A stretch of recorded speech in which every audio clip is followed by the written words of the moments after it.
আসসালামু আলাইকুম। Hello everyone, welcome back to my channel. আশা করছি আল্লাহর রহমতে সবাই খুব ভালো আছেন। আজকে আলু ভাজির একটা রেসিপি শেয়ার করতে যাচ্ছি। যারা আলু ভাজি রান্না করতে পারেন তারা অবশ্যই দেখবেন যে এটা কীভাবে রান্না করেছি, আপনাদের সাথে মিলে যায় কি না। আর যারা রান্না করতে পারেন না তারা তো অবশ্যই ভিডিওটা দেখবেন। তো চলুন আমি আলু ভাজিটা কীভাবে করেছি দেখে নেওয়া যাক। প্রথমে আমি নিয়ে নিয়েছি আলু, পেঁয়াজ এবং কাঁচামরিচ। এই তিনটা উপকরণ দিয়ে আমি আলু ভাজিটা তৈরি করব। তো আলুগুলো আমি প্রথমে কেটে নেব, আর এই আলুগুলো আমি অবশ্যই ঝুরি করে কেটে নিচ্ছি। আর আমি এখানে দেশি ছোট আলু ব্যবহার করেছি।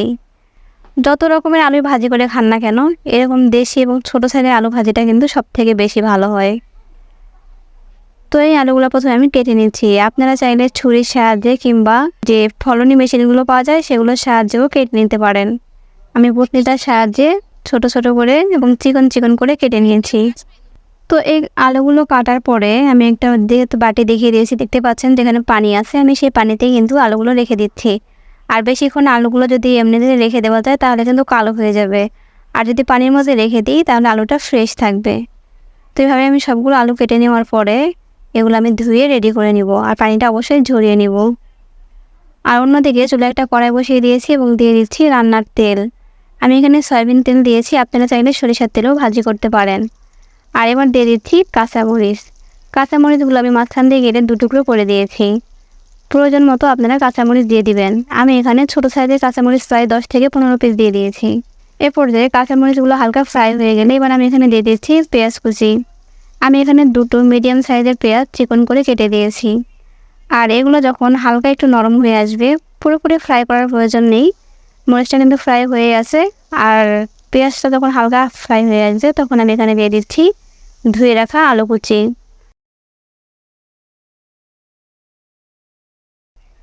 তো এবার আলুগুলোর সাথে মরিচ এবং পেঁয়াজের যে মিশ্রণটা ছিল ভালোভাবে মিশিয়ে নিচ্ছি। এবার আমি এখানে দিয়ে দিচ্ছি স্বাদ অনুযায়ী লবণ, আর দিয়ে দিচ্ছি হলুদের গুঁড়ো। আমি এখানে 1.5 চামচ হলুদের গুঁড়ো দিয়েছি এবং 1 চামচ দিয়েছি লবণ।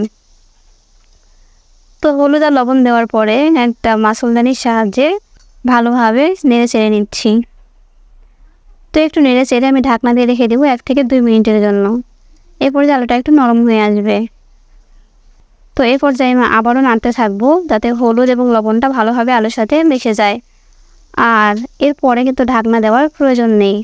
আর চুলাটা অবশ্যই হাই হিটে থাকবে, এটা লো কিংবা মিডিয়াম হিটে ফ্রাই করার প্রয়োজন নেই, তাহলে কিন্তু আলুগুলো ঝুরি অবস্থাতেই ভেঙে ভেঙে যাবে। তো দেখতে পাচ্ছেন কড়াইয়ের নিচে লেগে যাচ্ছে, যেহেতু চুলাটা হাই হিটে আছে এজন্য কিন্তু লেগে যাচ্ছে। তো একইভাবে আমি প্রায় 8 থেকে 10 মিনিট ভালোভাবে ফ্রাই করে নিয়েছি। এবার যে আলু ভাজির মাঝখানের অংশটা আছে সেই অংশটা একটু ফাঁকা করে নিচ্ছি। আর যখন এভাবে একটু তেল বেরোবে তখন আমি এখানে দিয়ে দিচ্ছি আস্ত জিরে। আপনারা চাইলে জিরে গুঁড়ো ব্যবহার করতে পারেন। এই জিরেটা কিন্তু আলু ভাজির টেস্টটা বহুগুণে বাড়িয়ে দিবে। এই জিরেগুলো আমি এখানে তেলের মধ্যে 1 থেকে 2 মিনিট রেখে দেব যাতে ভালোভাবে ফ্রাই হয়ে যায়। আর 1 থেকে 2 মিনিট পরে আবারও ভালোভাবে আলুগুলোর সাথে এই জিরেগুলো মিশিয়ে নিচ্ছি। আর 2 মিনিট এভাবে নেড়েচেড়ে নামিয়ে নিব। আমার আলু ভাজি কিন্তু কমপ্লিট হয়ে গেছে, আর বেশি ভাজার প্রয়োজন নেই। তবে আপনারা চাইলে আর একটু লাল করে ভাজি করতে পারেন। আর লাল করে ভাজি করতে গেলে আলুটা কিন্তু একটু শক্ত শক্ত হয়ে যায়, এজন্য আমি একটু নরম করে ভেজে নিয়েছি। আপনারা চাইলে লাল করতে পারেন, কোনো অসুবিধা নেই। প্রয়োজনে আরও 2 মিনিট ভেজে নেবেন। এ পর্যায়ে আমার আলু ভাজি কমপ্লিট। এবার আমি চুলাটা নিভিয়ে দিব আর পরিবেশন করে দেখাচ্ছি যে আলু ভাজিটা কতটা ঝরঝরে হয়েছে।